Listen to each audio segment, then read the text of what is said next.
Today we're going to be continuing the Gwent card tier list. We're moving on to Nilfgaard. Like I said, we're going alphabetically, but we are skipping over neutrals. I want to do neutrals at the end to do the faction cards first. So just get that out of the way. And for our tiers, we're doing pretty similar to before. We have the excellent tier. These are cards that are played often or deck defining. So either you see these all across the faction in many different decks, or it makes a good deck playable.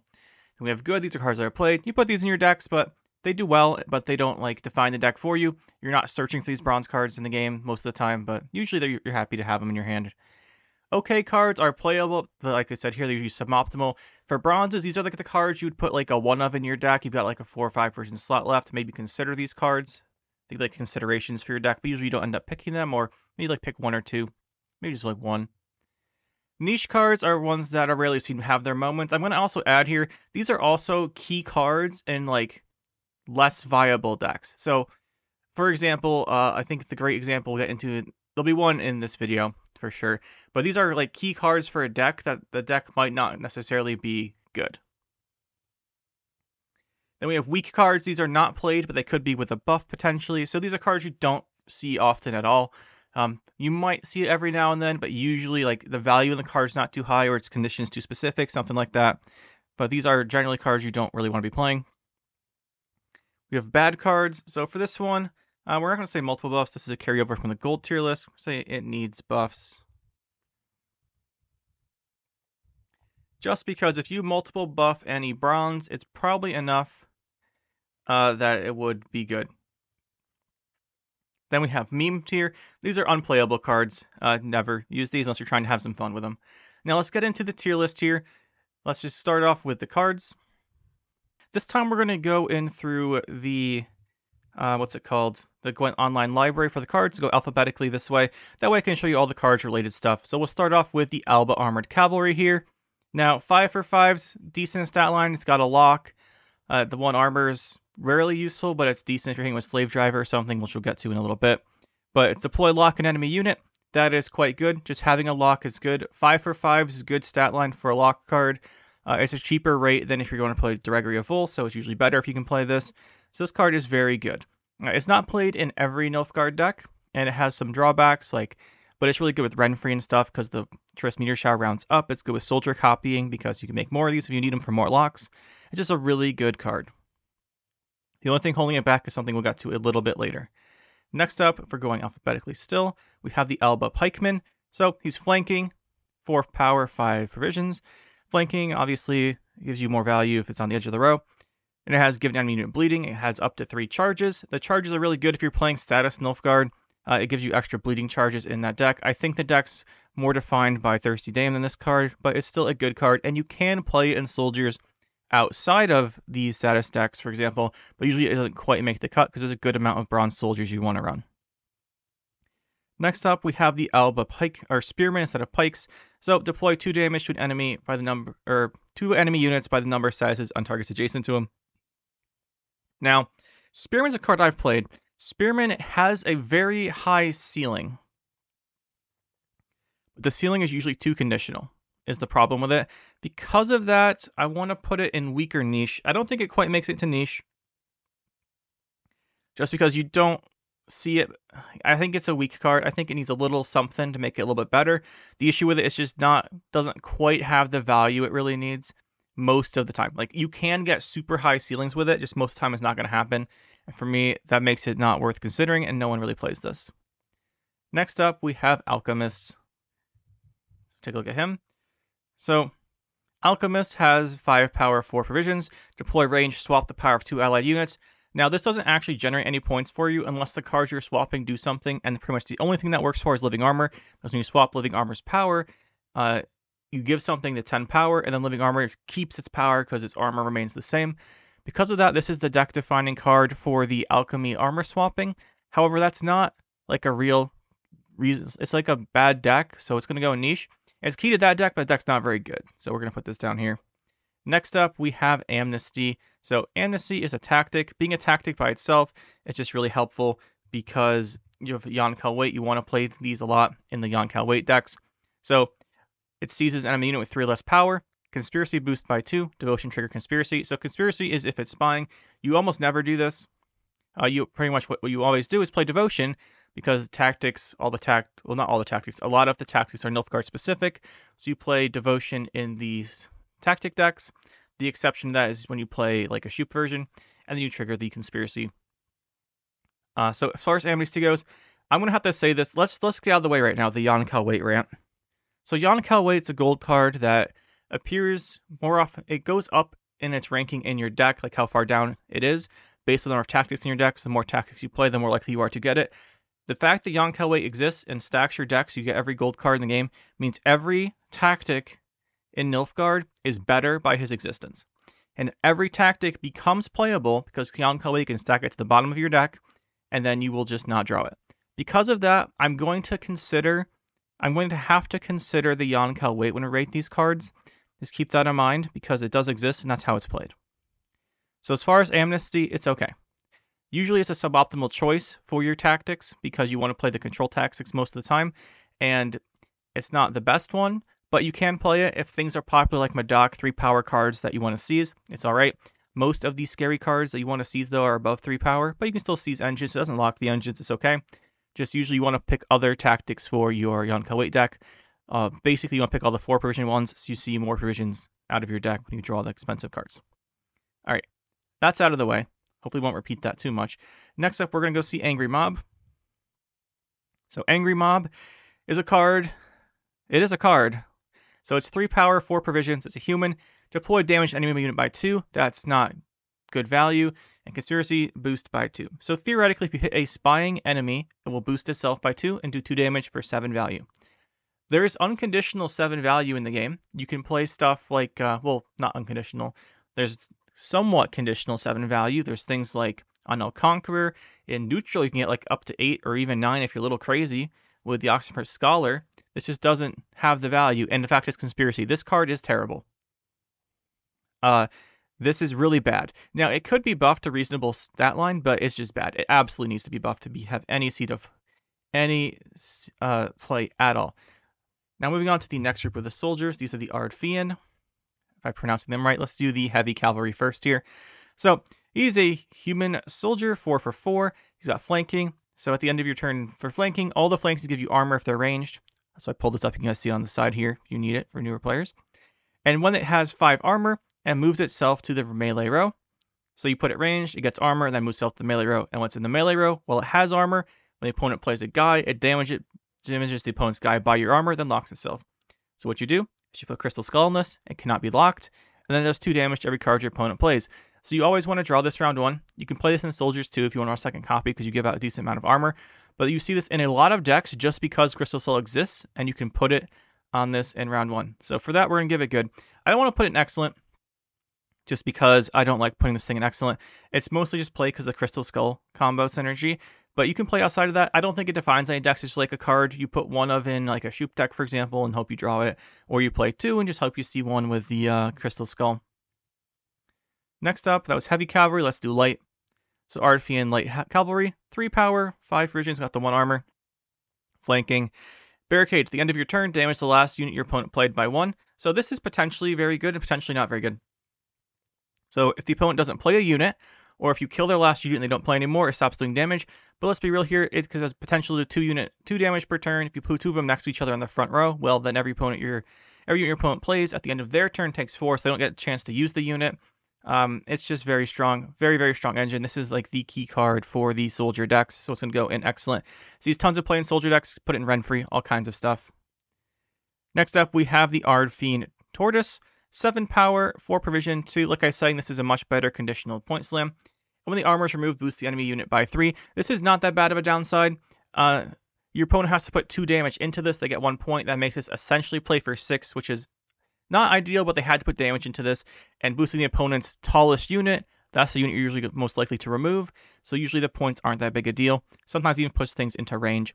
And we'll just put this in good because you see this played occasionally. The only thing is, I would put this in okay, but the fact that Renfrey decks love this because of the 7-point slam, just because of Triss Meteor Shower, I think will make me put it in good for now. Yeah, I think it's in good. Last of the Feains, then we have the Crossbow. So another engine card, 4 power, 5 provisions, 1 armor. It has deployed damage unit by 1, and then at the end of each turn, damage a random enemy by 1 if you played a soldier. So this is another card that does damage. It's random damage, which isn't as good as like specific damage, but it does actually put out a decent amount of damage as you keep going. So for that reason, I think this also falls in the good tier. There we go. So next up, we're going on to the Assassination. So Assassination is just a special tactic. It damages by 6. The damage decreases by 1 for each adjacent non-spying unit. This is just a solid damage control card. The fact that it has 6 reach on it conditionally is quite nice. The fact it's a tactic, if you don't want it, you can stack to the bottom of your deck. I think Assassination is one of the best of the tactics you put in your deck. The only thing holding it back is 5 provisions, but usually it's okay to justify that to include this card. And you can play this in like a lot of different decks. Just having a 6 reach is kind of nice. Next up, we have our Battle Preparation. So this is another tactic, 4 provision tactic. Boosting it by 4, give it 2 armor. If it's a soldier, boost by 6 and give 2 armor. This actually can be pretty useful because soldiers have a lot of barricade effects, as we've seen, so I kind of like the armor. And the fact that it is a bronze 4 provision tactic puts it in good pretty much by itself, unless the card is not what you want to see in your hand because of Yonkel. Next up, we have Blightmaker. So Blightmaker, I think you all know where this card's going. But speaking of it, it's 4 for 6. Nothing too special there. It's got move a card from your deck to the top. If it's Mage, spawn the Guardian. You can't. That's what usually happens if it's a special play Cow Carcass. No one ever does this unless you've already like bricked your hand or something. So you just you stack any card of your choice to the top. It combos with Mage Assassin, whom we'll get to, and this is just a consistency card that plays for 11 tempo. That is insane, and this card is rightfully deserving of being an excellent, one of the best bronzes Nilfgaard has to offer. Next up, we have Boohurt. So this is a 4 provision tactic like the others. This boosts an enemy by 3, then boosts an allied by 9. So here's the thing. This is decent value at 6. It's a tactic, so you play with Jan, boosting the enemy and yourself. If you have a way to remove the enemy card, it plays for 9. If you're playing Boost Nilfgaard with the Knights, where you boost the opponent's card, you want to play this. You can put it on False Siri to get the points back. There's like ways to get the points that this plays back, which is just super good. So this, I think, is going in excellent. The reason why is just it combos so well with their cards with the False Siri and with the Knight decks that I think this is like a key card to the Knight decks. Next up, we have Coated Weapons. So this is similar to Assassination in some ways. It's another special tactic that does damage. In this case, it does exactly 5, and it banishes the token, and then spawns a copy on top of the deck. Note that if it wasn't a token, or if it was a token, you don't banish it. So if the opponent, this can happen, the opponent purifies their tokens doomed, you banish it with the Coated Weapons, it still goes to the graveyard, which is kind of funny. But this is very key to the Clog decks. I'm not going to consider it in top tier because of that. I think the other cards are more important. But it goes along with the Assassination. Generally, Assassination is more played. But if you're playing Clog or anything with Colgrim, put this in. I don't think it defines the Colgrim decks, though, so we'll leave it here. Next up, we have our boy, the Combat Engineer. So, 4 for 5. Give 1 charge to all allied machines in your hand, deck, and battlefield. The thing you do here is just you spam this out, Necromancy this, you teleportation this, make as many copies of this and play it as you can. Operator it, Duchess Informant for the opponent's board, and all of a sudden when you play your machines, they have a bajillion charges and blow everything up. Now, that deck with the Rot Tossers and stuff used to be very popular, but it got nerfed pretty heavily, so I'm going to leave this guy in niche. He really has his moments in that deck, and he's super powerful in that deck, but that deck's not like very popular at the moment.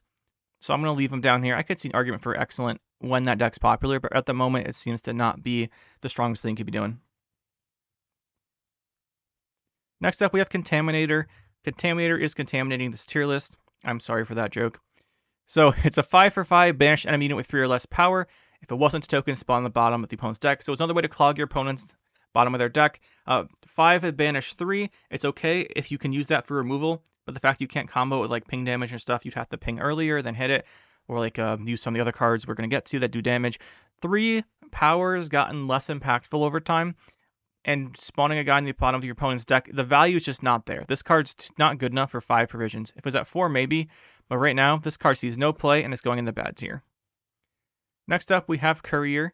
This is the double faction card between Syndicate and Nilfgaard. So it's going to show up as Syndicate here, but this is a Syndicate/Nilfgaard card. So it has 5 power, 4 provisions. Look at the top 3 of your opponent's deck and move 1 to the top, or look at the top 3 of your deck and move 1 to the top. You almost never play this. The only reason you want to use this, the value's not there. Looking at the top of your opponent's deck usually doesn't matter too much if you know what the opponent's playing, because you're like in high ranks, you know what the opponent's deck is anyway. You can play around with what they might have. Sure, it's nice to know what they have, but like you can just play cards that are worth more value than this. And looking at your own deck, the only thing you do here is when it moves to the top, it can trigger things like Albric, so it is played in hyper thin. Because of that, I'm going to put it in niche. It's okay. It's like a good card to have in hyper thin, but you don't need it. If you're not playing the Albric versions of hyper thin, you don't need it either. So I think for that, we'll put it in niche. Yeah, that's the logic there. Next up, we have the infantry, whose name I never know how to pronounce. The A. I don't know if there's two A's or not. Where is he? Where is him? There he is. There's not two A's. Daerlan Soldier. So 2 for 4. If you control a soldier, summon all copies of itself out of your deck. So thinning cards are super strong. At the start of the game, it spawns a copy in your deck. So if you put 2 in your deck, at the start of the game, you'll have 4. So your deck will be 27 at the start. You play this and it thins out 3 copies. Now, thinning is good, but the thing is, there's a lot of bronze soldiers you want to play, and there are better ways to thin your deck. Just Yonkalwe existing kind of mitigates a lot of the value of the thinning in Nilfgaard. Blademaker is so good for its tempo that it supersedes that, and it exists because Renfree. There's so many Renfree decks in Nilfgaard that can't run specials. But I think we'll put the soldier in okay potentially. I don't think it's weak. It's okay, but the situation is just that the Nilfgaard has other ways to do their deck thinning. That this isn't too great. I think I will put it. You do see this sometimes in Renfree decks, though, like I was saying with Blightmaker.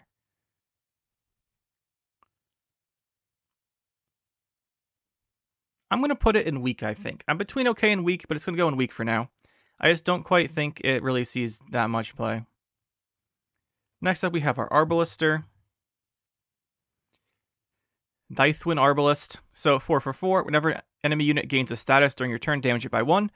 This adds up pretty quickly. It has 6 counters. It can only do it 6 times. That's 10 for 6. That's really good value if you can do it. If you could do it multiple statuses, say with the guy we talked about earlier, the Pikeman, that's quite nice.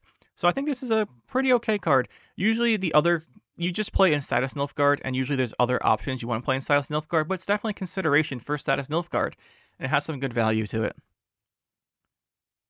Next up, we have Ducal Guard. So 5 for 4. It's got flanking. However, its ability is at the end of your turn, boost self by 1 if you used your leader this turn. Now, you can use this. The problem is using your leader requires you to use your leader, obviously. So the only one that you really want to use this with is Imperial Formation because it has the 4 charges. However, that's the only one this is really playable with, but you would rather use your Imperial Formation charges to protect things like Imperial Marines we'll get to, or the light cavalry, or putting more armor on your heavy cavalry, or rearmoring your Arbalest. So for that reason, it doesn't quite make the cut. I'm going to say it's weak. It's not too bad. Like, it's not terrible, but usually you don't want to use leader charge to get this thing value. I think it was intended for you to play it with Damians to get more and more leader charges and stuff like that, but really that doesn't work out. And to be real, if this thing gets... You want to have this thing trigger twice, right? You want to have it flanking trigger twice, so that'll make it give itself 2 extra points each time because of the flanking. That would make it a 9 for 4 if that happened. That is really good. But you have other cards you want to flank with, so you don't always put this thing on the edge of the row. So really, this kind of takes 2 leader charges to be worth it. I don't think that makes it playable, really. Next up, we have Duchess Informant. So Duchess Informant, this went to 1 for 5. This was at 4 versions for a little bit there, which was something. So this card is a human agent. It's disloyal, so it plays the opponent's side, and it spawns a copy of an opponent's non-disloyal bronze unit. So what you do with this, you pick your opponent's best unit, you play this, you copy it, you play their unit that synergizes with you the best, you copy it. Your mirror matches, you just have like some kind of clown fiesta game where everything happens. And then what you can do is you can play things like Operator to really abuse this, where you spawn copies of stuff on your and the opponent's row, then you take them. All kinds of things like that. Duchess Informant is an excellent card. You can play it in a lot of different ways in Nilfgaard. You can play it in specific disloyal decks. You can just kind of play it as a 5-person slot if you want to.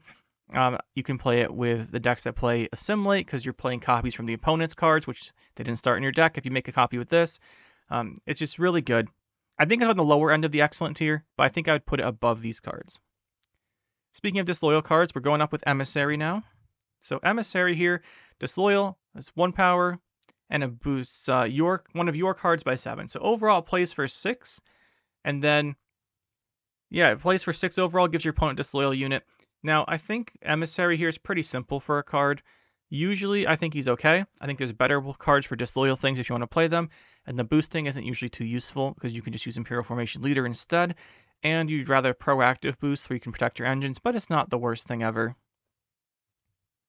Next up, we have the Deacon. So Ethereal Eclipse Deacon has deploy and infuse a unit in your hand with Cultists, and infuse a unit in your deck with Cultists. So Cultists, all right, let's just get this out of the way. Cultist infuse only matters because of the cultist scenario. We're just going to put this one in good and go to the initiate, and we'll talk about them when we talk about initiate. So initiate here has 4 for 5, and as order, infuse an enemy, a bronze enemy when you play a cultist, it damages itself by 1. If you kill the thing, you turn it into a cultist and give you like a copy of it, and it sets its power equivalent of cultists you have. So if you have a bunch of cultists out, and you infuse things, and they die, you're suddenly getting like 7-8 point tokens. Well, not tokens, 7 or 8 point copies of things to your row. And if the thing you're getting a copy of is an internal Eclipse Initiate you put on the opponent's board, you can keep doing it. So Initiate is going in the excellent tier. Nilfgaard cultists are for some reason kind of popular. I guess they just destroy devotion decks. They don't have enough control to deal with the scenario. But I don't want to put these both in here for being deck defining. Initiate's better. Initiate is the one that you want to play. Initiate's the one that can win rounds on its own without the scenario because of the token spawning. You play Initiate just because you want to make as many initiates as possible. It's super, like that's just really good. It's so good if you get this thing's effect off. So we're putting it up here. Next up, we have Experimental Remedy. So Remedy is another tactic, plays a bronze unit from your opponent's graveyard. Pretty simple, 5 provisions. The best thing about this is you can pick your opponent's cards. This card is way better in metas where the opponent replays things from their graveyard. So at the moment, the best decks, most popular decks that I go up against are Firesworn that just keep spamming the Fallen Knights from their graveyard with Cyruses, or Otkelp, where they replay a Freya's Blessings and bring back their cards for big combos, or if they're playing like Onslaught Pirates, where they also might play that. There's just a lot of uses for this. It's pretty meta dependent, but at the moment I'm going to say it's good because it does quite well against those decks.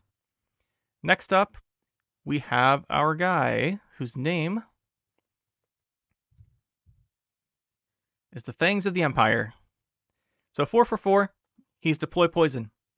This is pretty simple. In status Nilfgaard, having poisons is good, but I don't think he's mandatory in the deck. I like routing him, but I don't know, some people don't for something else. I think he's still, I don't want to say it's okay. So I think this is still in all decks. I'm going to say this is good. You play it in status Nilfgaard, it's pretty good. Yeah, we'll go with that. Pretty simple card there. Next up, we have Fire Scorpion. Another pretty simple one. So 4 for 4, order damage unit by 1, charge 1. You play tactic, gain a charge. So it's usually ending up to about 1 to 2. Well, like you're probably having like half your cards be tactics, so you get a decent amount of damage. The really nice thing though is this, as you've seen so far, a lot of the tactics do damage. So you can play this to hit something, to put it in range of your tactic. And it just adds to like a good amount of value over the round. You can store up the charges if the opponent doesn't kill it if you want to. So overall, Fire Scorpion is just like a really good card with tactic decks. And there's a lot of tactic decks because of Yonkel Weight. Now the downside of Fire Scorpion is the thing with the Yonkel Weight decks and tactics is usually want to put the tactics in the deck. So Yonkel Weight puts them on the bottom and you're not playing them. But usually you keep like 1 or 2. So I think it is good. I think it is a good card. Next up we have Hunting Pack. Probably should pull it up here before we talk about it too much. This is a thinning card. If your opponent has a status, it summons the other copy out of your deck. So this is an 8-point tempo play if they have a status. Now, Hunting Pack is actually amazing. So here's the thing. What makes this so good is what you normally think is the opponent might not have a status, right? I might have to play a disloyal card. I might have to lock one of their cards, blah, blah, blah. But almost every deck in the game plays something with a status naturally. So you'll just have a turn. You can play this throughout the game where it plays for 8 and thins your deck. Hunting Pack is super strong, definitely going in the excellent tier. We'll stick it next to Blight Maker because they're both thinning cards. Next up, we have Illusionist. That's not how you spell Illusionist. This is. So Illusionist is a human, mage, and a soldier. 4 for 4. Deploy, spawn a base copy of a bronze unit for your opponent's graveyard on its right and set power to 1. Bonded, don't set the power to 1. So you play this, you pick something from your opponent's graveyard with a good order, or you pick something from your opponent's graveyard like an engine, or you just pick whatever. And then if you have a second copy, now soldiers can make a lot of copies of stuff, so having bonded is pretty simple. You can trigger bonded several times with these actually. And then you just pick something big, like a Griffin, and then it plays for 4 plus 9 is 13. Illusionist has such a high ceiling, so many flexible things for it. You make a deck entirely based around it. Like I said, the things earlier where you give your opponent a copy, now it's in their graveyard, you make copies of whatever you want. If you build your deck that way, it is the definition of an excellent card. On the other hand, our Impera here, this is Enforcers, right? No, Impera Brigade. Now, these are the opposite of an excellent card. It's 4 for 4, damage all spying units opposite row by 1. In order for this to be good, you would want it to exceed most of the other cards. You probably want to have 4 spying cards out there. That's pretty hard. You don't always want to be killing the spying cards because some of your things get boosted for the number of statuses on the opponent's board. This is just, it's just awful. This is going in meme tier. It's just so bad. The effect is like counter synergy to what you want to do. You want to leave the spine cards out most of the time. It clogs their rows, gives you statuses on their boards, lets you trigger stuff. This is not it. Next up, we have, I think we're on Enforcers. So 4 power, 5 provisions, 1 armor, and it has Zeal Order, damage enemy by 1. So it's kind of nice as Zeal has a charge, death blow gain, and armor, which is kind of niche. It's kind of nice that this has this, but you never really see this come up because no one plays this really. And then whenever opponent gains spying, you gain a charge. Here's the thing, giving your opponent spying, getting charges on this is actually kind of nice. The death blow is kind of nice. The thing is you really need to go all in on the spying for this, and going all in on spying is not as good as the other Nilfgaard decks. So Impera Enforcers is one of those cards that's going to go in niche. It has its moments. You can build decks around this thing with Operator and constantly playing it from your opponent's graveyard, stuff like that. You spam Duchess Informant because that gives them a spine card and you another Enforcer. So it has its moments, but that deck's not as good as the other Nilfgaard decks, so it's going to go in here. Next up, we have Diplomacy. So Imperial Diplomacy, create and play a bronze card for your opponent's faction. It's a 4 provision tactic. Remember the Yonka weight consideration here. However, this one's actually just good. You can high roll. Anytime you create generally a 5 or 6 provision card off of this, you feel pretty good because you're gaining provisions over the cards you put in your deck. It triggers your tactic things. It triggers Assimilate. This is one of the better, probably one of the best tactics. We'll stick it up in excellent. This is the tactic that you feel best about usually putting in your deck along with some of the removal ones. And Diplomacy has some insane moments. In mirror matches, you can do crazy stuff. It can change games on its own if you get really lucky. It's just generally going to be a good card. And it sees a ton of play. Next up, we have Diviner. 5 for 5, Assimilate Engine. Pretty standard there, and it's got Deploy Purify. So this is your in-archetype Purify. I'm going to say it's okay. Now, the Assimilate's kind of nice. Usually you would place as like a 1-of because the other Assimilate engines you generally prefer. But having the one with the Assimilate can be pretty useful. What actually holds this back is the other Assimilate card, Mage Torturer, we'll get to, has Veil. So you don't have to Purify it if it gets locked because it can't get locked. So generally this doesn't see as much play. But it is actually okay, you can play it. One card you see but don't play is Imperial Fleet. So this is a 4 for 5, Machine Ship Zeal Order, infuse an enemy with the status, and then the unit you infuse takes damage for each enemy flanking card opposite it that does damage. That doesn't do damage, that is actively flanking, so it has to have the trigger active. So this can do a maximum of 2 per turn. It's actually subtly, if you get this going, it's pretty easy to have at least one card flanking. The only downside is if your opponent's locking your cards or removing it, can be kind of hard. The opponent usually won't bother removing this infused though, unless they have a Pallor or something, because most soldier decks have locks. You want to play this with soldiers most of the time. So the thing is, this is just not it. It's bad. It doesn't have the value most of the time. It's 5 for the 5 provisions what really holds this thing back. If it was 4, it might actually see some play.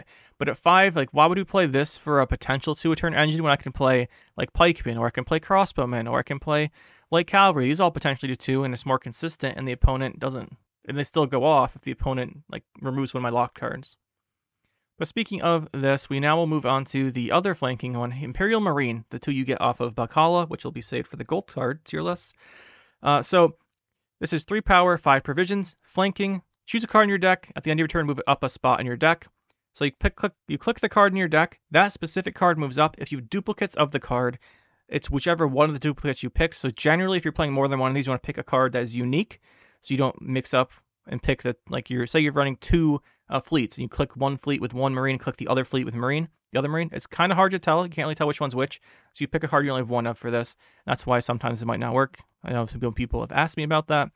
Anyway, so this moves a card up to your deck that is effectively stacked in your deck for consistency. If the card's at the top, it boosts itself by 1 instead. 2 points a turn on a flanking engine. is very, very strong, because if you play Yon Kalwei, it stacks your deck. You know the order of everything. This card is incredible. In non-Yon Kalwei decks, it stacks your deck. It's for consistency. You can use it with Blightmaker.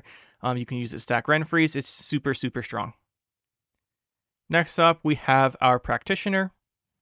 So he's a 4/5. He's Assimilate. Again, a little low on the value for an Assimilate engine, but he has Order, spawn a base copy of the last card that went to your opponent's graveyard.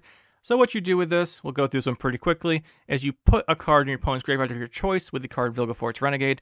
So you give your opponent a card of your choice to their graveyard, and then you have a whole bunch of these on the board, and you click it and get like 10 copies of it. You make all kinds of meme decks with this, with like Tibor, with multiple Eternal Eclipses, with a whole bunch of gold cards.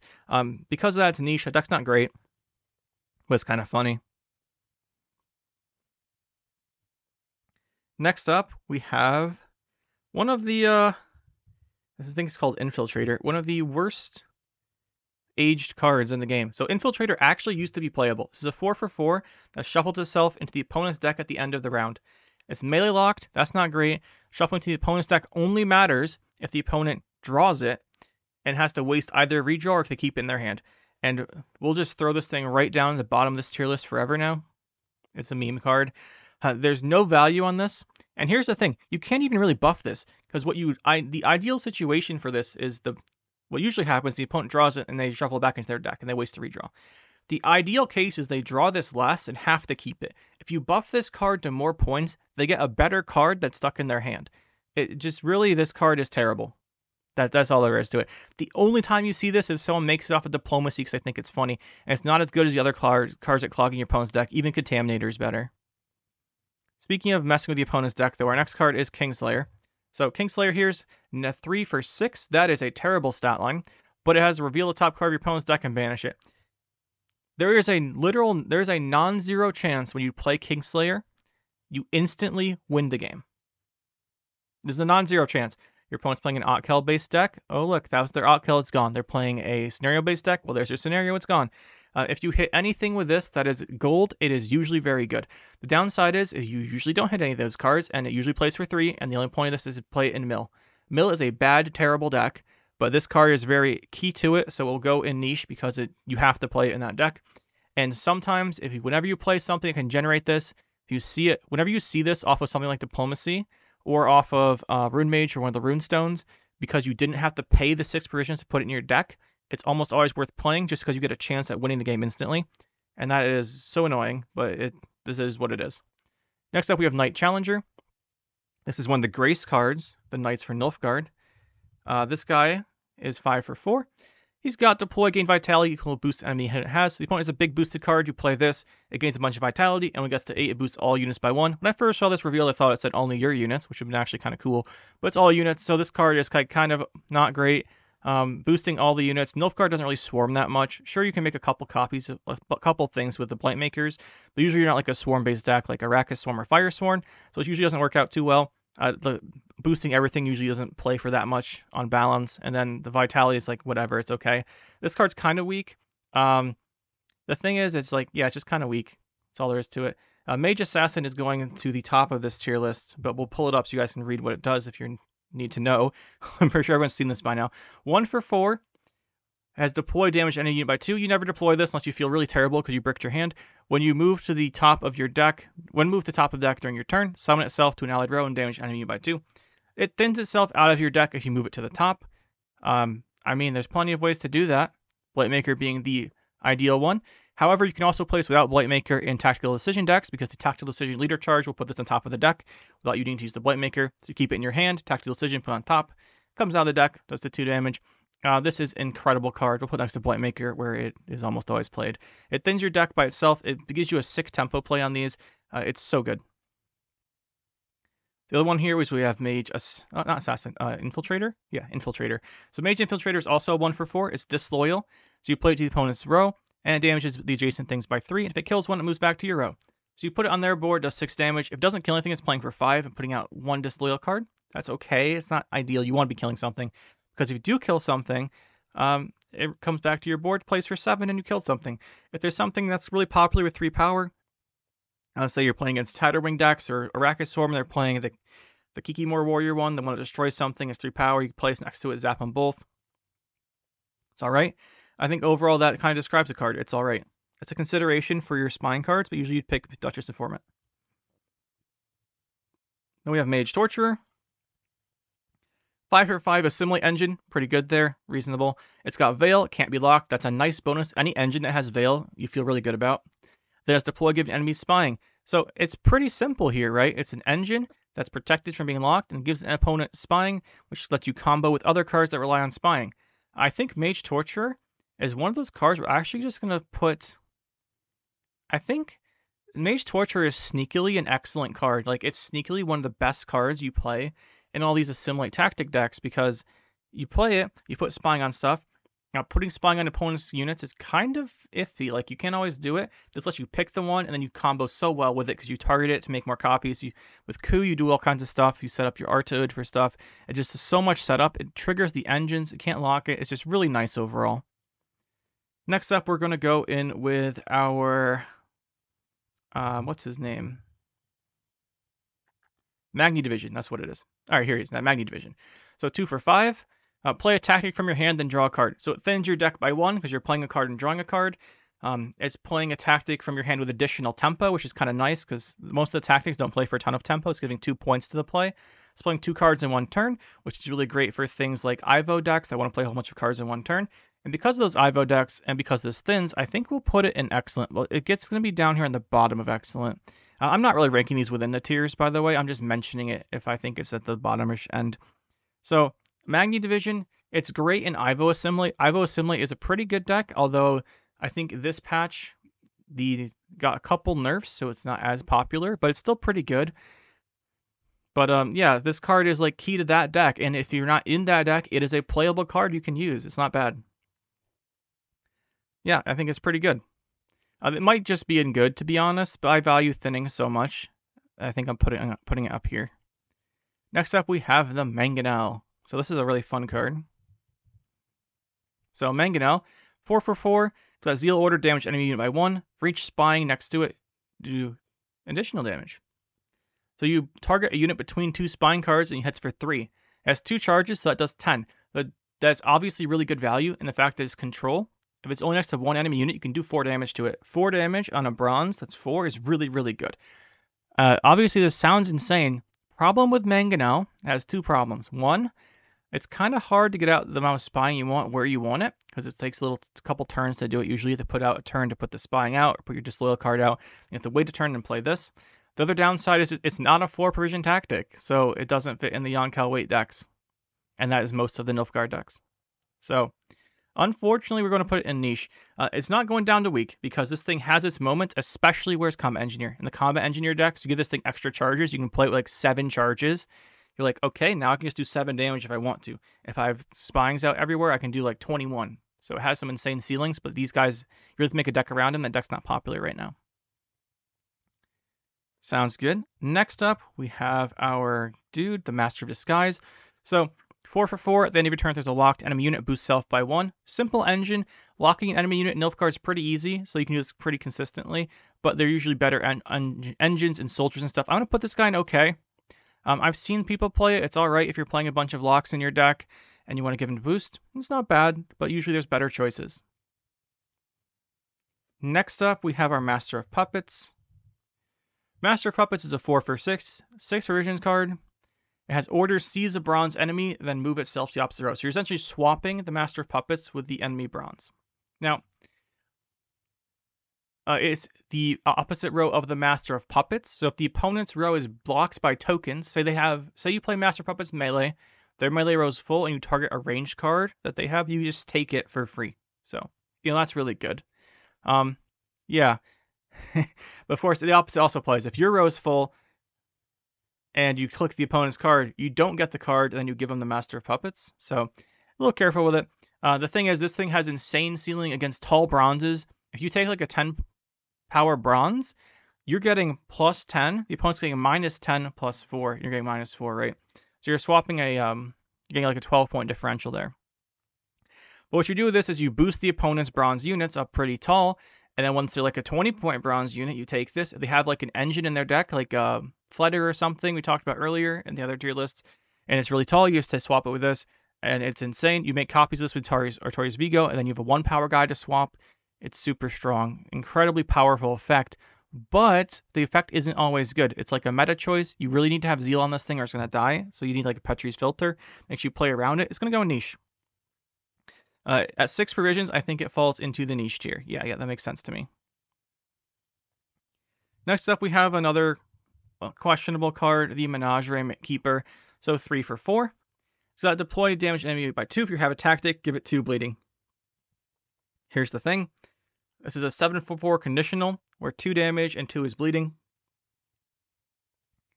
That's not great, to be honest. This thing just doesn't have the value you want on your cards. Like, there's much better fours to be playing.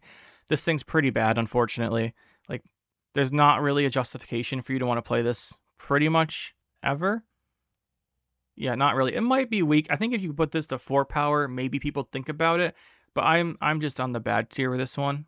Because the bleeding is kind of meaningless. Bleeding usually doesn't do too much. It's just like random value of points that takes time to go off. Yeah, we'll go with that. Now moving on to everyone's favorite brigade, the Nauzicaa Brigade. So it's a 1 for 5 with 1 armor. If your opponent has 1 around this game, summon self from your deck to the allied row when you play a soldier. So for those of you who don't know, when you thin your deck, you want to thin your deck earlier rather than later.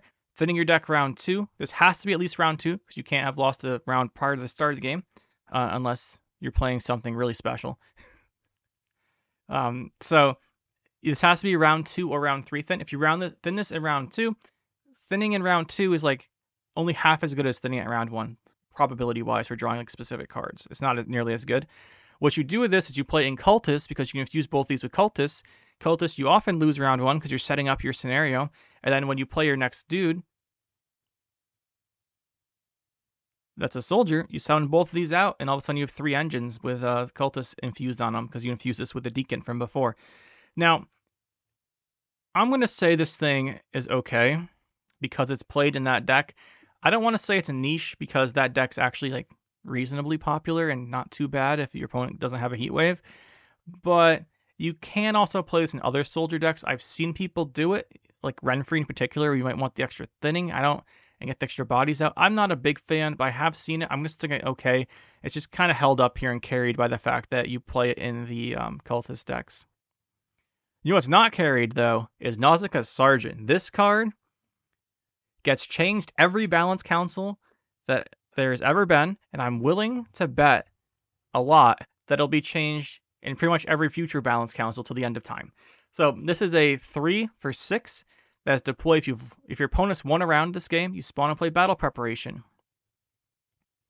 Battle Preparation being the tactic we looked at before. That's 4 points and 2 armor, or 6 points and 2 armor if it's on a soldier. So you just play Nauzicaa Sergeant, put the Battle Preparation on it. It's a 9 value card with 2 armor. The armors can be relevant. It's just a solid point slam card. And the fact that it's spawning a tactic triggers Assimilate. The fact that this is a soldier means you can make copies of it. The fact that you're playing another card other than triggering Assimilate that can put out the armor means you can re-armor your exposed barricade cards, get their barricade back online. Super flexible. This card finds its way into almost every Nilfgaard deck. There's a few cases where you don't run it, but this card is going way up here in excellence here, even at 6 provisions. It just does so much for so many different decks that I think it deserves it being up here. And even like you usually see like at least one of these in pretty much every deck. Now it's been nerfed. People don't run it quite as much. It used to be 4 power, but they still run it a ton. Actually, I'm gonna stick this guy up here. Even this season, when I made a construct deck, I put these in because if you need a point slam card for later round, just put this guy in. Point slam cards for earlier rounds though, you have the Knight instead. So Nilfgaardian Knight. Nope. Yep, this one. So 9 for 5. If you boost an enemy by 2, if they don't have a card, it plays for 9. That's just solid point slam. If they do have a card, you play this Nilfgaardian Knights where you want to boost the opponent's cards anyways, so you get the points back eventually, or you remove the card. It's just a solid, good card. Just a solid, good card.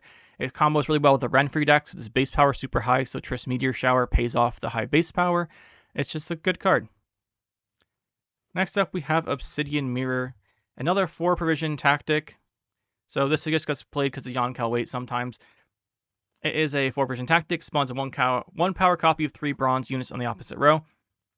So it has target bronzes. They have to have 3 cards out already. What you want to do with this is obviously pick things that either have big orders or are engines, so you can trigger them multiple times. The classic example is they play like 2 Neckers, you then click the Neckers, and now you have 3 Neckers as well. Something like that. It's just very specific because they don't play bronzes. It plays for literally 0 points. But here's what you do. It's not going in here, I don't know. But what you do is with the on-cal weight decks, if you know your opponent's playing in a deck where you'd want to make copies of stuff, you keep it in your hand. Otherwise, you just put in your deck and it stacks on the bottom. You don't play this outside of the on-cal weight decks, though, like you might for a Remedy or Assassination, so it's only in those decks. Because of that, I think I'm going to stick it alongside Amnesty here. And okay. Otherwise, it'd be like a niche, but the fact that you play on-cal weight decks just kind of makes it okay as a consideration. It's the same thing kind of applies to the next one here, Ointment. So Ointment's kind of the same. You'd rather play the other 4 Persian tactics, but in things with Yon Kalwei and Shoop, for example, where you have to run a whole bunch more tactics, not just double copies of stuff, you can play Ointment. It's boosted ally by 5. Going tall isn't great. It's a Bronze Soldier trigger the end of turn. The most that's going to be is like 2 points worth of value, plus whatever the flanking is. Well, 2 points of value because you can trigger the ability and get the flanking. So most is like a 7 that goes kind of tall. That's not ideal. It's going to go right in here as well. You kind of can play with Yon Kalwei, and it usually doesn't matter because you're sick of the modern deck anyway, but it's only okay. Next up, we have a card I quite like. Recruit here. So Recruit is a 4 for 4. Order play a Bronze Soldier from your deck, then shuffle itself back in your deck. This is very cool because you're basically turning thematically and mechanically. As you're turning your Recruit into a soldier of your choice that you train him into, basically. Super cool thematic, one of my favorite Nilfgaard thematic cards. And it's actually nice to be able to tutor out the soldier you need at the moment. Say you need a lock, like your Alba Armored Cavalry, you can tutor that out. So you want an engine, say you want your Nauzicaa Sergeant. The downside here is that 4 for 4 it can be removed pretty quickly, and then you're looking at you played a 4-card Persian card that didn't really do too much. I'm going to say it's weak, but it's not that weak. Like it's definitely at the top of the weak tier here. I think it's at the top of the weak tier. You can use it if you want to find specific cards, but 4 power it's kind of gotten to a threshold that's pretty easy to kill now. So I would say that this guy probably does need to be a 5, but it's a pretty interesting card nonetheless that you can use. Next up we have Rot Tosser. So Rot Tosser here, one of the more interesting Nilfgaard cards. So it's a 5 for 5 that spawns a cow carcass. Here's the cow carcass. At the end of the opponent's turn, the carcass damages the stuff next, or poisons the stuff next to it. So ideally what you do is you give this thing like 10 charges. You have to give it Zeal because the opponent's going to kill it. So you have to play Petri's Filter in this deck. Give this thing Zeal. You fill the opponent's rows with cow carcasses. Like spacing them out every other card, right? So the cow carcass card, because then they'll each get 2 poisons. The opponent, if they can't remove the cow carcasses, everything on their board gets poisoned and dies. Yeah, everything just dies unless they avail. So, and the other thing with this is it's playing a cow carcass, which is disloyal and doomed. It gives out spying, so if you have things that get buffed by the number of statuses on the opponent's unit, which we'll get to pretty quickly here, it just gives you an insane amount of points that way. The thing with this deck is it got nerfed a little bit. It goes along, like this is the same deck, these guys. So we'll put them in their niche. You can make that deck. At the moment, it's not that great, but you know, it always has potential if the opponent isn't playing around it and you get the combo off, you can just destroy them, but we'll put it right there. Next up, we have the Seditious Aristocrats when I say about things getting points. So 4 for 5, boost itself by 1 for each spying enemy unit. That's kind of nice because when you deploy it, it is an engine. When you deploy it, it gets a boost, so it's kind of hard to remove if they have spying stuff out. And then whenever an enemy unit gains spying, it gains a point. So it's just solid engine card. It's an Aristocrat, which you play in Aristocrat decks. And it just gets a good amount of value, and the fact that you can play it as point slam if you want to wait instead of just playing it preemptively is really nice. So for that reason, it's going in good tier. Next up, we have Slave Driver. Slave Driver, like Nauzicaa Sergeant, is always getting nerfed and buffed. So when you look at this tier list, just remember this probably will be a 5 at some point again, and then a 6, then a 2 power. Who knows what the heck they want to do. So it's a 3 for 6 at the moment of this recording, though. As damage a bronze ally by 1, then spawn a 1 power copy. If the copy was a soldier, you spawn and play it instead. You almost always want to use this on a soldier for 2 reasons. 1, the soldiers get armor. They have a lot of armor compared to other units. Like they have armor, so the 1 damage doesn't do any damage to it. 2, you're probably playing a soldier deck because you're using Imperial formation. That way you can buff up the copy you just made so it doesn't die. And that's just what you want to do. Now you can do a lot of things with this. The classic one is you copy Nauzicaa Sergeant for more point slam. That still plays for a ridiculous amount of points. It's really good point slam. like the same thing with Nauzicaa and the battle preparations. You can spread them out, buff up cards, give re-armoring. You can make copies of stuff. You can copy a lock if you needed. Copy an Imperial Marine is also really common. Get double engine going early. Slave Driver is super flexible. Copy Magne Divisions. I'm going to stick it in the excellent tier, even though it has been nerfed. I think it still deserves to be up here. You can just do so much with it. I think at the moment it's fallen out of favor, but I'm not sure if that's just because of the 6 provisions, which is probably warranted on it, or just because, people don't like to play cards that have been nerfed, some kind of mental thing. But I still think it's going to be an excellent tier.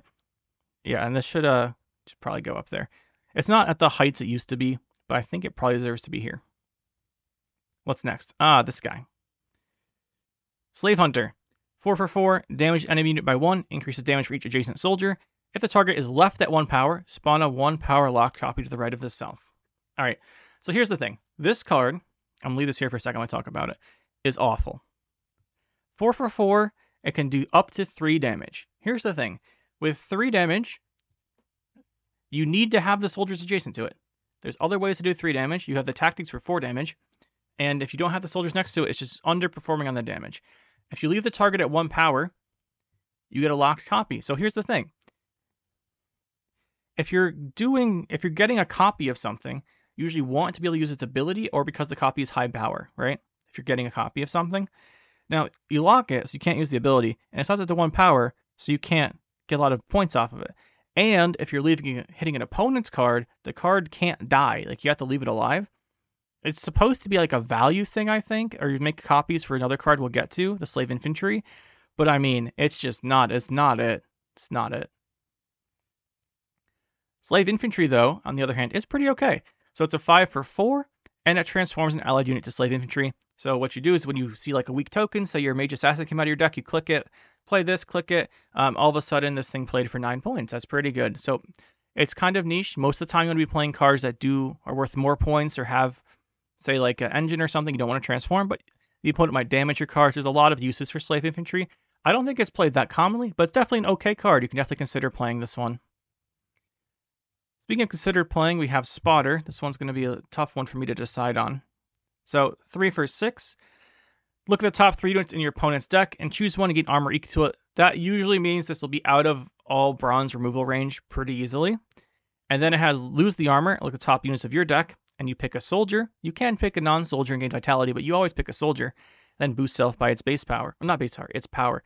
So you can either just play Spotter, and then you have Nilfgaardian Knights in your deck and Feainn Tortoises, and this will be up to a 7 or +7 or +9, so 10 or 12 points, which is pretty solid point slam. Or what you really do with this card is you pick a Nilfgaardian Knight in your deck, you play everything in your power, and every card in the game that boosts that thing in your deck up to like 20 points, then every spotter you just make infinite spotters, and each spotter is going to be worth like 25 points, and you just win because that is too much for most players to deal with. Now that deck's not super popular, and it's really weak to locks. So I'm going to put this guy in niche, because it really only sees played in that deck. But that deck is definitely better than Mill. Stick this guy up here. Next up, we have, is this Standard Bearer? I always got these guys' names mixed up. Please get it right this time. Yes, we got it right. So Standard Bearer. 4 for 5, boost self by 1 for every boosted enemy. This is arguing down here for one of the worst cards in the entire game. It's arguing for it. So I had to do that. So Standard Bearer, it boosts self by 1 for each boosted enemy. If the opponent has a lot of boosted cards, it's okay. Here's the problem. You're playing Nilfgaardian Knights. If you want to boost, say you want to make this happen yourself, which means you have to boost the opponent's cards. Boost the opponent's decks want to boost one card really tall, so they can either swap the points or kill the card or reset it or something. That's not spreading the points out. You don't boost like a bunch of cards. This card is just, you don't set it up naturally in the deck that does the thing, right? You play it in boost enemy decks. The enemy boost deck does not spread out the boost. Occasionally, the opponent will have a bunch of boosted cards, and you'll see this off of Imperial Diplomacy or off of a Rune Mage or something, and you're like, oh, that's okay, that's kind of cool. But at 5 for Visions, it's just too specific. With something this specific of a setup, you'd want to play for at least like 10 or 12 points because it's so specific, and sometimes it plays for 4. You don't want to play for like 7 or 8. So it's just nowhere near that. And that's so hard to get that many things boosted. It's going down there. Then we have the Turncoat. Is this the Thanedd? Or is it Thanedd? I always forget. Thanedd Turncoat. 4 for 4, gives the opponent's unit spying, and it has conspiracy damage unit by 1. Unlike a lot of conspiracy cards, this one actually isn't too bad because you're giving something spying with it. Like, and then you can keep picking that every other turn. And you play an enemy, or when an enemy gains spying, reduce the cooldown by 1. So in theory, if you're playing a bunch of spying cards and stuff, it triggers 1 damage each turn. You're really not doing that. This card is okay because giving the opponent spying can be really key for certain decks. And sometimes you make a deck where you don't have room for 2 Mage Torturers because you just don't have a second 5-person slot and you can put this in. So it's okay, but usually you don't run it. Next up, we have Thirsty Dame. Thirsty Dame. I don't want what she wants, but that's okay. So 4 for 6. She's a Vampire Aristocrat. Whenever an opponent receives a status, boost self by 1. Well, it's a multi-point per turn engine. You can get insane value off of something like the Rot Tosser. Just giving out status is pretty common. You've got things like the Pikeman over here that gives out 2 bleeding per turn if you have it with flanking. Thirsty Dame is a deck-defining card for the Aristocrat deck, so she's going up here. She is incredibly strong. Next up, we have Tourney Joust. Tourney Joust is probably one of the better tactics.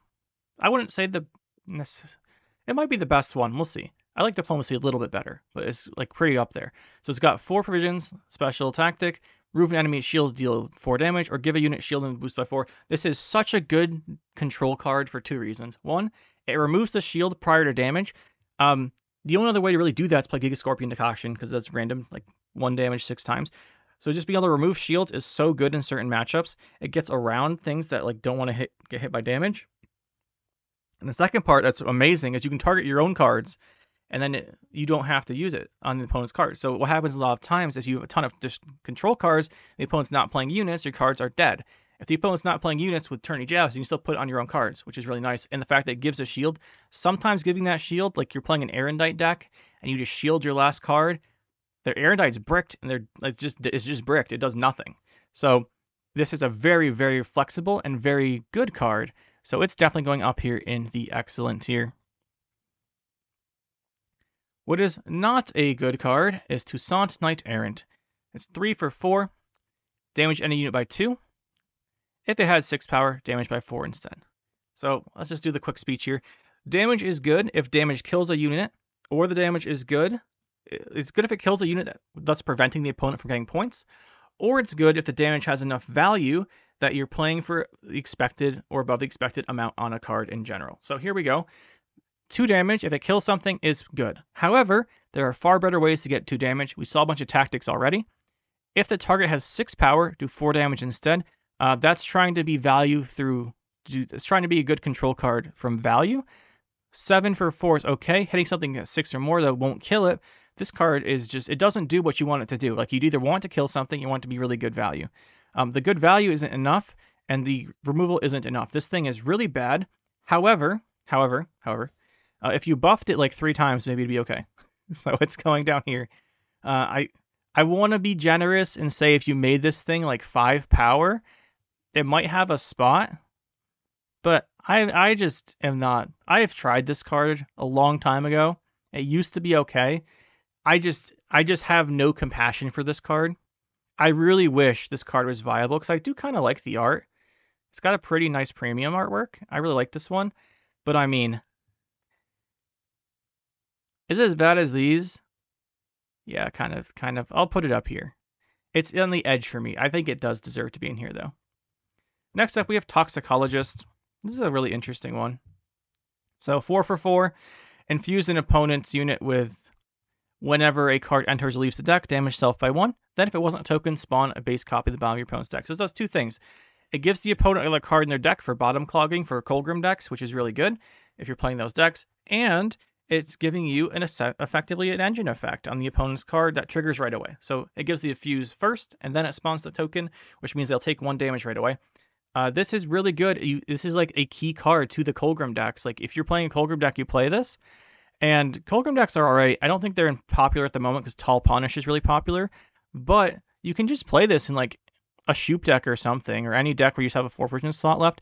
I think I'm going to not put it in Excellent, even though it's really important to the Colgrim decks. But I think we will just stick it here. I might be undervaluing Colgrim decks at the moment, but I'm just going to stick it here. Because this is actually like... yeah, we'll stick it... The fact that it's in Colgrim, I think it's a good card in Colgrim, but it's not like a defining card in Colgrim. And the fact that you can play it in other decks, like I can see this one being argued to be niche because it's only in Colgrim, but you can definitely play it in other stuff. I've seen it in other stuff. I don't want to just stick it in excellent tier because it doesn't really define the Colgrim decks. I'm going to put this one good. I think it's a pretty good card.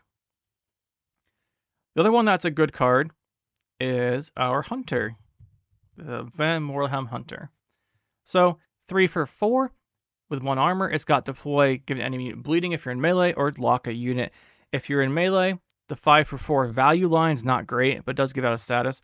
The ranged one, locking a 4 provision card that locks, that is very, very rare, as in I think this is the only one. So it's just got that going for it.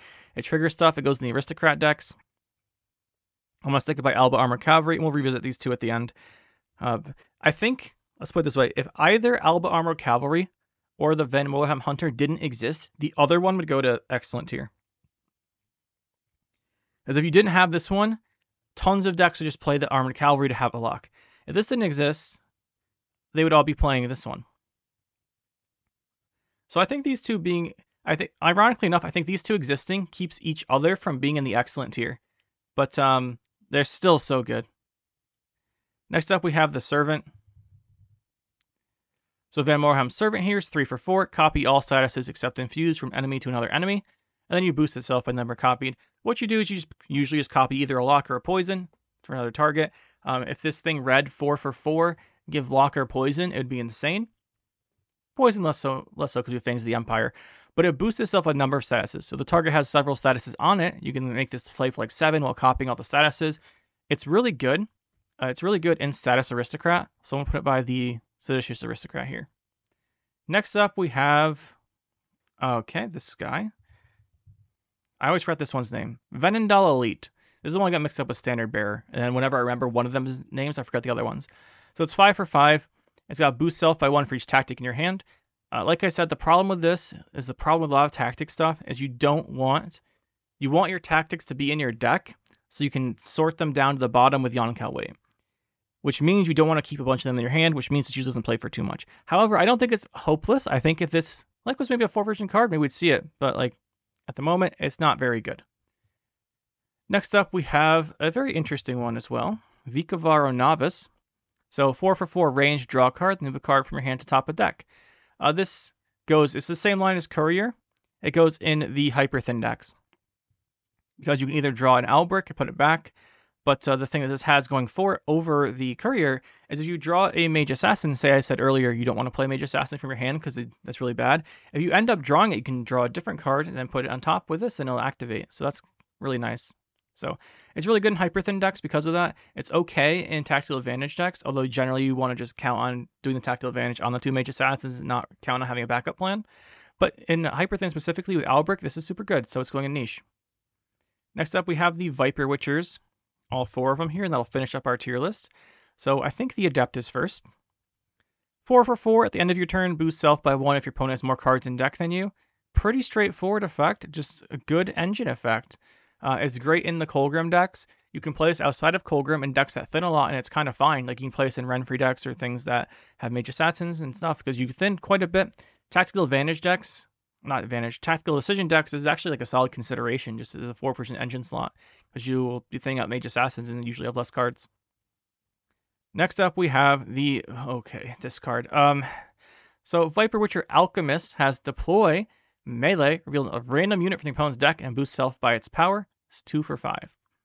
For this to get good value, you'd probably want to see it hit at least a 7 power unit.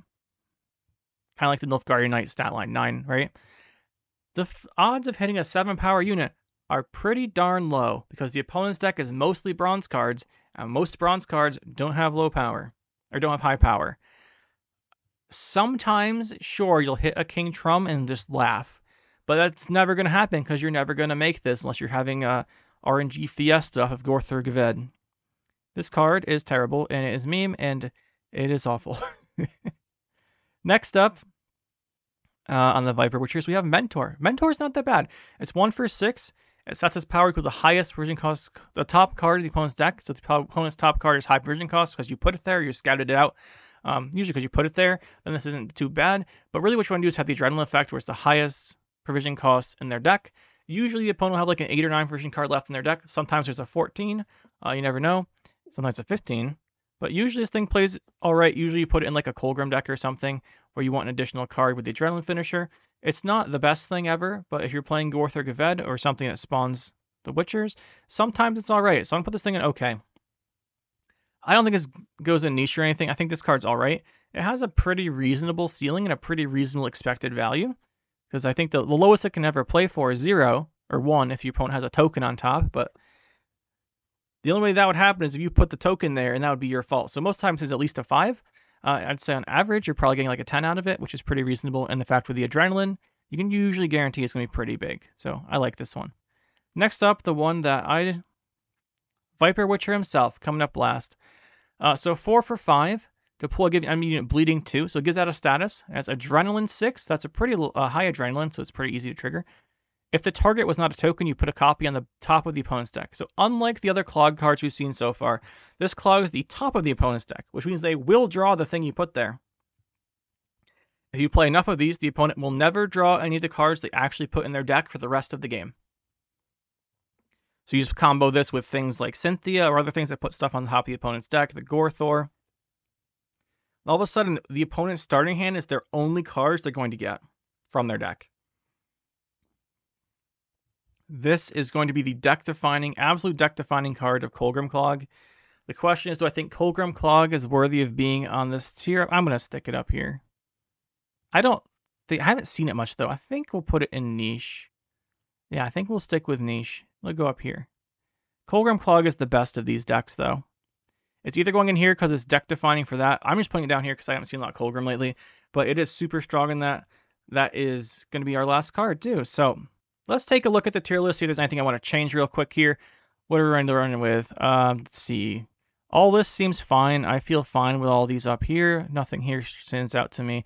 Maybe Magne Division belongs in the good tier. But I think it's deck defining for Ivo. So I'm going to leave it up here. The one I wanted to really come back to though are these two. The Bronze Locks. Yeah, they're going up here. They're going up here. They are. I thought about it for a while while we we're recording all the other ones. I think they do both belong up here.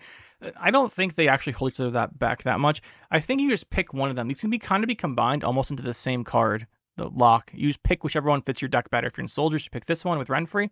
Or if you're in Aristocrats or whatever, you pick this one if you have a 4 vision slot left. I think they do deserve to be up here. Bronze Lock is super strong. Yeah, I think they do deserve it. The rest of this all seems fine. So yeah, I think this will be the Bronze Nilfgaard tier list. Let me know what you guys think. Were there any I was mistaken about? Were there anything I said I'd come back to and not do? They're not ranked within their tiers pretty much, but overall I do think that Nilfgaard has some very, very interesting cards. Has some really interesting bronze effects. It also has some of those interesting effects being either their strengths or weaknesses. Things like play extra cards like this, like Nauzicaa. Cards like that, cards that get off a bunch of statuses from the opponent's graveyard. You have some strong cards, like this is infusing, making more copies of stuff. A lot of the strong cards have unique effects. And then also down here, all these terrible cards have pretty unique effects too. So strength and weakness of Nilfgaard there. But hope you guys enjoyed. Hope you had fun. I did, and we'll see you next time. That'll be it for this one, guys. Hope you enjoyed. We'll see you next time. Make sure to hit that like button and subscribe to the channel for more. And you can check out some more videos over here. And thanks for watching.